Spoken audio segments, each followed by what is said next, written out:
नमस्कार दोस्तों, सतपुरिया क्लासेस में आपका स्वागत है। आज हम बात करने वाले हैं ईएमआरएस एग्ज़ाम के बारे में, पेपर लीक के बारे में और इसकी फ़ाइनल कट ऑफ के बारे में, इसके रिजल्ट और आंसर की कब तक आने वाली है। पूरी डिटेल में आज हम इस पे बात करेंगे। सबसे पहले अगर हम बात करें पेपर लीक की कि पेपर लीक हुआ है या नहीं हुआ है। जो पेपर लीक था वो 24 दिसंबर को एग्ज़ाम होने वाला था टीजीटी का और लैब अटेंडेंट का। ये इलाहाबाद प्रयागराज में किसी स्कूल में होने वाला था। तो 24 दिसंबर को जो एग्ज़ाम होने वाला था ये पेपर लीक पाया गया था और इस सेंटर का जो दोबारा एग्ज़ाम है वो 31 दिसंबर को दोबारा से होगा और किसी भी सेंटर का दोबारा एग्ज़ाम नहीं होगा। ओनली इस सेंटर का एग्ज़ाम दोबारा होगा 31 दिसंबर को। ये टीजीटी और लैब अटेंडेंट के जो एग्ज़ाम थे उनकी पोस्ट के लिए था और किसी भी पोस्ट के लिए एग्ज़ाम दोबारा नहीं होगा। चलिए अब हॉस्टल वार्डन के बारे में बात कर लेते हैं और रिजल्ट और आंसर की के बारे में भी बात करेंगे। तो सबसे पहले हॉस्टल वार्डन के बारे में बात करेंगे। इसमें जो टोटल पोस्ट थी वो 669 थी। टोटल जो फॉर्म फिलअप गए थे यानी 6,10,000 के आसपास फॉर्म भरे गए थे। अपीयर्ड स्टूडेंट यानी कुल उपस्थिति कितनी थी 48%। अगर संख्या में देखें 2,92,800 लोगों ने ही पेपर को दिया था।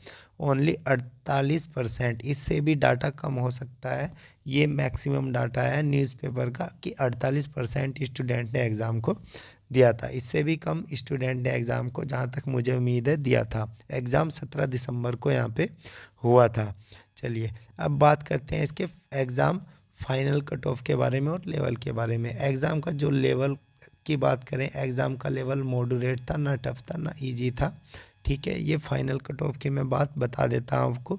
ये फाइनल कट ऑफ जो है ये नॉर्मलाइजेशन मिलने के बाद है। नॉर्मलाइजेशन मान लिया आपके नंबर है 90, आपको 5 नंबर का नॉर्मलाइजेशन मिलेगा तो 95 हो जाएंगे।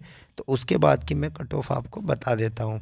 तो जनरल की कट ऑफ की बात करें, जनरल की कट ऑफ 92.50, फीमेल 87, ओबीसी की 91, फीमेल 88, ईडब्ल्यूएस 83, फीमेल 80, एससी की 81, फीमेल 79, एसटी की 82 और फीमेल की 78। नॉर्मलाइजेशन की बात करते हैं तो नॉर्मलाइजेशन हर शिफ्ट में मिलेगा 4 से 5 नंबर का नॉर्मलाइजेशन। मैक्सिमम जो नॉर्मलाइजेशन मिलता है वो यहाँ पे 8 नंबर का यहाँ पे मैक्सिमम नॉर्मलाइजेशन मिलता है। वो शिफ्ट के हिसाब से जारी होगा। अगर आपकी शिफ्ट इजी है तो आपको नॉर्मलाइजेशन कम मिलेगा 4 से 5 का।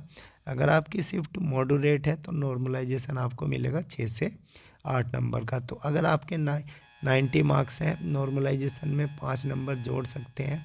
88 है तो नॉर्मलाइजेशन में 2 नंबर भी जोड़ सकते हैं 90 के आसपास। ये फाइनल कट ऑफ होने वाली है।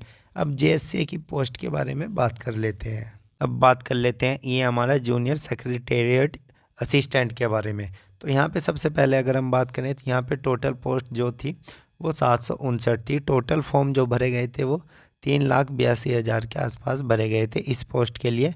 अपीयर्ड स्टूडेंट जो हुए थे 38% स्टूडेंट ने एग्ज़ाम को दिया था। उपस्थिति की बात करें यानी 1,45,160 स्टूडेंट ने यहाँ पे एग्ज़ाम को दिया था। एग्ज़ाम लेवल की बात अगर हम करें तो एग्ज़ाम का जो लेवल था वो इजी टू मॉडरेट, यानी अगर मैथ की बात करें तो मैथ अच्छे लेवल का था, मॉडरेट था यहाँ पे।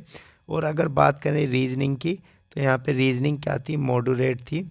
ठीक है, और कंप्यूटर की बात करें, कंप्यूटर के क्वेश्चन यहाँ पे अच्छे लेवल के थे लेकिन इजी थे। कंप्यूटर के लिए क्वेश्चन यहाँ पे इजी थे। तो टोटल अगर मैथ की बात करें, मैथ अच्छे लेवल, रीजनिंग अच्छा लेवल, कंप्यूटर इजी था।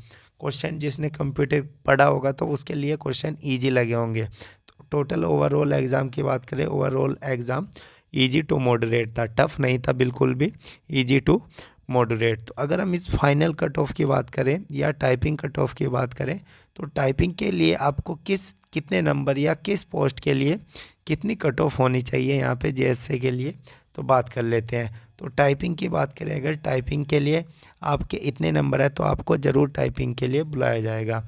तो जनरल कैंडिडेट की जो कट ऑफ रहेगी, टाइपिंग की कट ऑफ रहेगी 84, ओबीसी 79, ईडब्ल्यूएस 77, एससी की 75, एसटी की 71। क्योंकि यहाँ पे जो एग्ज़ाम था उसमें नेगेटिव मार्किंग थी तो स्टार्टिंग में जब स्टूडेंट करके आते हैं कि हमारे तो 104 बनने हैं, 104 बनने हैं, 95 बनने हैं, लेकिन जैसे ही आंसर की वहाँ पे जारी होती है, जैसे ही आंसर की जारी होती है तो जिसके 90 बन रहे होते हैं उसको 70 नंबर मिल जाते हैं, उसके नेगेटिव में चले जाते हैं। तो अभी आंसर की जब जारी होगी, तो आंसर की जब जारी होगी तो आप यहाँ पे अपने मार्क्स मिला लेना।